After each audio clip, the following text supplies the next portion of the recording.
আরেকটি নতুন ভিডিওতে সবাইকে স্বাগত। আমি দাঁড়িয়ে আছি কলকাতার তাজমহল তথা ভিক্টোরিয়ার সামনে। আপনারা ভিক্টোরিয়ায় কীভাবে আসবেন, কী দেখবেন, কত টিকিট প্রাইস রয়েছে, নতুন কী টাইমিং রয়েছে, সব কিছু ডিটেলসে আলোচনা করব আজকে এই ভিডিওতে। আপনারা যদি ভিক্টোরিয়া আসতে চান তাহলে ভিডিওটি অবশ্যই শেষ পর্যন্ত দেখবেন। তাহলে চলুন আজ আমাদের সাথে ঘুরুন কলকাতার ভিক্টোরিয়া। দেখতে পাচ্ছেন আমি ভিক্টোরিয়ার সামনে চলে এলাম। লেফট সাইডে ওই টিকিট কাউন্টার রয়েছে, আমি টিকিট কেটে নিলাম এবং টিকিট কেটে ভিতরে প্রবেশ করলাম। ভিক্টোরিয়ার মধ্যে প্রবেশ করার জন্য টিকিটকে দুই ভাগে ভাগ করা যায়, একটা হচ্ছে ভিক্টোরিয়া গার্ডেন আর একটা হলো ভিক্টোরিয়া গ্যালারি। আর আমরা আজ ভিক্টোরিয়া সম্পূর্ণ আপনাদেরকে ঘুরিয়ে দেখাবো, ভিক্টোরিয়া গার্ডেন এবং ভিক্টোরিয়া গ্যালারি এবং এর পিছনে নানান ইতিহাস আপনাদের সাথে আলোচনা করব। তাই ভিডিওটি অবশ্যই শেষ পর্যন্ত দেখবেন। সাইডে রাস্তা রয়েছে এবং এই পাথর রয়েছে, পাথরের উপর দিয়ে হেঁটে যেতে কিন্তু বেশ দারুণ লাগে।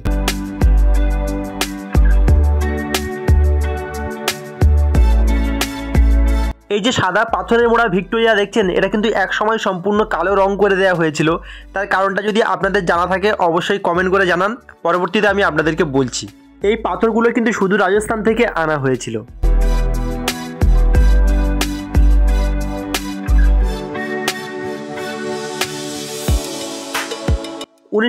সালে রানী ভিক্টোরিয়া দেহত্যাগ করেন।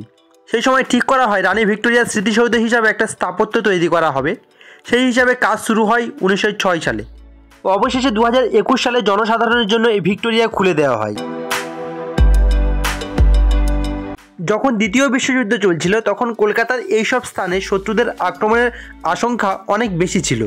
ভিক্টোরিয়া মেমোরিয়ালের সাদা রঙের এই বিশাল আকৃতি দূর থেকে চোখে পড়ার মতো ছিল। সাদা পাথরের এই ভিক্টোরিয়া মেমোরিয়ালটি দূর থেকে রাত্রেবেলা জল করতো, যা শত্রুদের আক্রমণের সম্ভাবনা খুব প্রবল ছিল। সেই জন্য দ্বিতীয় বিশ্বযুদ্ধের সময় এই ভিক্টোরিয়া মেমোরিয়ালটি সম্পূর্ণ কালো রঙে ঢেকে দেওয়া হয়েছিল।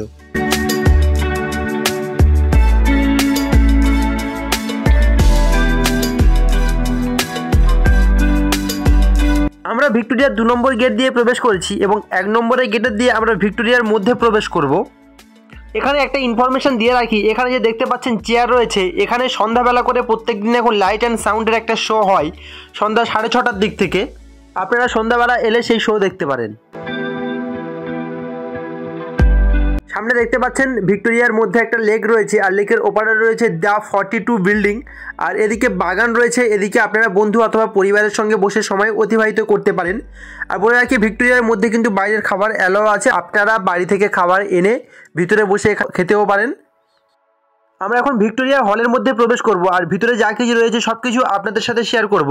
ভিক্টোরিয়ার টাইমিং হলো সকাল 10টা থেকে সন্ধ্যা 6টা পর্যন্ত এবং টিকিট কাউন্টার ক্লোজিং টাইম সন্ধ্যা 5:30। আর এই ভিক্টোরিয়া হল কিন্তু প্রত্যেক সোমবার করে সম্পূর্ণরূপে বন্ধ থাকে।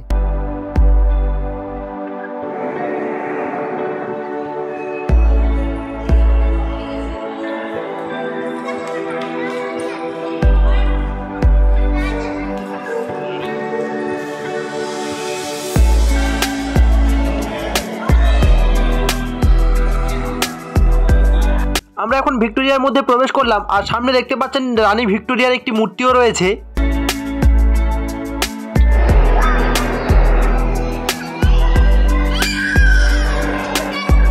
আমি এখন ভিক্টোরিয়া হল সম্পূর্ণ ঘুরিয়ে আপনাদেরকে দেখাচ্ছি। চলুন তাহলে সেই সাথে আমরা আলোচনা করি আপনারা ভিক্টোরিয়া হলে কিভাবে আসবেন। আপনারা বাসে করে আসতে চাইলে শিয়ালদা অথবা হাওড়া অথবা অন্যান্য জায়গা থেকে ভিক্টোরিয়া আসা সরাসরি বাস পেয়ে যাবেন। আর যদি মেট্রোতে করে আসতে চান তাহলে ময়দান হলো নিয়ারেস্ট মেট্রো স্টেশন। ময়দান স্টেশনে নেমে হেঁটে 5 মিনিট দূরে রয়েছে এই ভিক্টোরিয়া মেমোরিয়াল হল। ভিক্টোরিয়ার মধ্যে প্রবেশ করার জন্য টিকিট প্রাইস হলো 50 টাকা করে। ভিক্টোরিয়া গার্ডেনের জন্য টিকিট 30 টাকা এবং ভিক্টোরিয়া গ্যালারির মধ্যে প্রবেশ করার জন্য টিকিট 20 টাকা, সব মিলিয়ে 50 টাকা।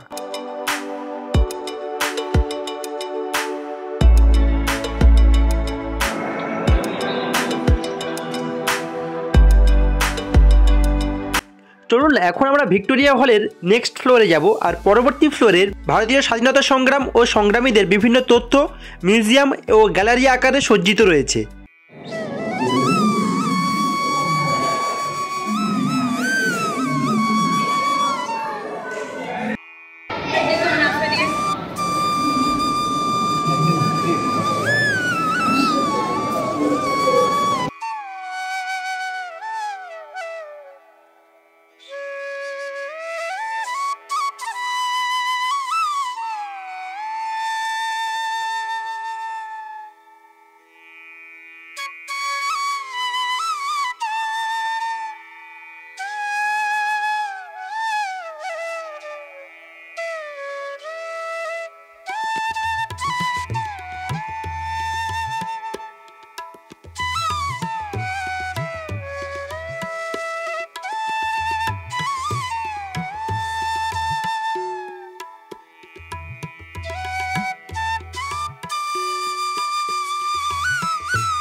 ভিক্টোরিয়ার উপর থেকে বাইরের ভিক্টোরিয়ার গার্ডেনের দৃশ্যটা দেখতে কিন্তু বেশ সুন্দর লাগে। আমরা এখন এখান থেকে নেমে যাব। আর ভিডিওটি কেমন লাগলো অবশ্যই কমেন্ট করে জানাবেন। আর ভিক্টোরিয়া সম্পর্কে যদি কোনো কোশ্চেন থাকে অবশ্যই কমেন্ট করবেন, আমরা যথাযথ রিপ্লাই দেওয়ার চেষ্টা করব। আমরা সম্পূর্ণ ভিক্টোরিয়াটি ঘুরিয়ে আপনাদেরকে দেখিয়েছি, এখন আমরা ভিক্টোরিয়া থেকে বেরিয়ে যাচ্ছি। ভিডিওটি কেমন লাগলো অবশ্যই কমেন্ট করে জানাবেন। আর ভিক্টোরিয়া সম্পর্কে যদি কিছু জিজ্ঞাসা করার থাকে অবশ্যই কমেন্ট করবেন, আমরা যথাযথ রিপ্লাই দেওয়ার চেষ্টা করব। ভিডিওটি যদি ভালো লাগে তাহলে অবশ্যই চ্যানেলটি সাবস্ক্রাইব করে এইভাবে আমাদের সাথে থাকবেন।